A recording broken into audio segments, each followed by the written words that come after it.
മാസപ്പടി വിവാദത്തിൽ കൊമ്പ് കോർത്ത് വ്യവസായ മന്ത്രി പി രാജീവും മാത്യു കുഴൽനാടൻ എംഎൽഎയും CMRLനു വേണ്ടി അനധികൃതമായി ഇടപെട്ടത് മുഖ്യമന്ത്രിയാണെന്ന് പറഞ്ഞ കുഴൽനാടൻ മണൽ കൊണ്ടുപോകാൻ ഉപയോഗിച്ച ഇ-വേ ബില്ലുകൾ പുറത്തുവിട്ടു. അതേസമയം കുഴൽനാടനുമായുള്ള സംവാദത്തിന് ഏതെങ്കിലും കുട്ടികളെ അയക്കാമെന്ന് പി രാജീവ് പരിഹസിച്ചു. SFIO അന്വേഷണം നടക്കുന്നതിനെ സ്വാഗതം ചെയ്യാതെ ഇരിക്കുന്നത് പേടികൊണ്ടല്ലെന്നും അദ്ദേഹം പറഞ്ഞു. മാസപ്പടി വിവാദം, കരിമണൽ കടത്ത് എന്നിവയിൽ മാത്യു കുഴൽനാടനും മന്ത്രിമാരും തമ്മിലുള്ള പോര് തുടരുകയാണ്. KMRLന് തൃക്കുന്നപ്പുഴയിലെ 51 ഏക്കർ ഭൂമി നൽകാനായി മുഖ്യമന്ത്രി ഇടപെട്ടുവെന്ന കുഴൽനാടൻ കഴിഞ്ഞ ദിവസം വെളിപ്പെടുത്തിയിരുന്നു.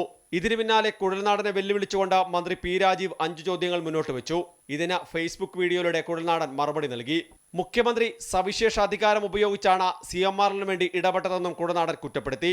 CMRL കമ്പനിയിലേക്ക് ലോഡ് പോയതിന്റെ ഇ-വേ ബില്ലുകൾ കുഴൽനാടൻ പുറത്തുവിട്ടു. ഇതെല്ലാം ഇ-വേ ബില്ലുകളാണ്. CMRL കമ്പനിയിലേക്ക് ലോഡ് വന്നതിൻ്റെ ഇ-വേ ബില്ലുകൾ. ഈ ബില്ലുകളിൽ പല കാര്യങ്ങളും നമുക്ക് മനസ്സിലാവും. എന്ത് ഐറ്റമാണ്, എന്ത് ലോഡാണ് വന്നത്, എവിടെ നിന്നാണ് വന്നത്, അതിന് എത്ര രൂപയാണ് ഇൻവോയ്സ്, ഈ വിവരങ്ങളെല്ലാം ഇതിലുണ്ട്. 100 കണക്കിന് ലോഡുകൾ. ഇതൊരു ഒരു പീരീഡിലെ മാത്രം ഇ-വേ ബില്ലാണ് സർ. അങ്ങയുടെ സർക്കാരിന് ആർജവമുണ്ടോ വ്യവസായ മന്ത്രി എന്ന നിലയിൽ ഈ MOU ലംഘിച്ച് ഇൽമിനേറ്റ് നടത്തിയതിനെ കുറിച്ച് അന്വേഷിക്കാൻ? അതേസമയം പിന്നീട് മാധ്യമങ്ങളെ കണ്ട വ്യവസായ മന്ത്രി പി രാജീവ് കുഴൽനാടൻ മുന്നോട്ട് വെച്ച ചോദ്യങ്ങളിൽ നിന്ന് ഒഴിഞ്ഞുമാറി. കുഴൽനാടനുമായുള്ള സംവാദത്തിന് ഏതെങ്കിലും കുട്ടികളെ അയക്കാമെന്ന പി രാജീവ് പരിഹസിച്ചു.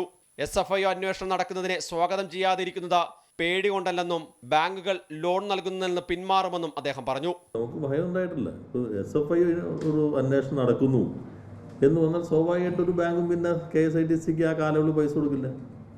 KSIDC ആണ് ഈ സപ്പോർട്ടെല്ലാം ചെയ്യുന്നത്. എന്ന് വെച്ചാൽ ഇത് നടക്കുന്നവരെ വ്യവസായ മേഖല പാരലൈസ് ചെയ്യാന്നുള്ളതാണ് മാത്രമേ ഉള്ളൂ. അത് അദ്ദേഹത്തോടൊക്കെ മറുപടി പറയേണ്ട ഘട്ടം കഴിഞ്ഞു. കുട്ടികളെ ആരെങ്കിലും വിടാം. നമ്മുടെ പ്രതിപക്ഷക്കാരോട് ചോദിക്കും പറയുന്നു, മുഖ്യമന്ത്രി ചോദിച്ചാലും പറയുള്ളൂ, ബാക്കി നമ്മുടെ ഷാഫി പറമ്പിൽ പറയട്ടെ എന്ന് പറഞ്ഞ പോലെ. ഒന്നും ചെയ്യാതെ LDFന് കോടികൾ കിട്ടിയെന്നാണ് കുഴൽനാടൻ പറയുന്നത്. അങ്ങനെയെങ്കിൽ കമ്പനികൾക്ക് വേണ്ടി എന്തെങ്കിലും ചെയ്തു കൊടുത്തവർക്ക് എന്ത് കിട്ടിക്കാണുമെന്ന് കുഴൽനാടൻ പറയട്ടെ എന്ന മറു ചോദ്യം കൂടി രാജീവ് മുന്നോട്ട് വെച്ചിട്ടുണ്ട്. അമൃത ന്യൂസ്, തിരുവനന്തപുരം.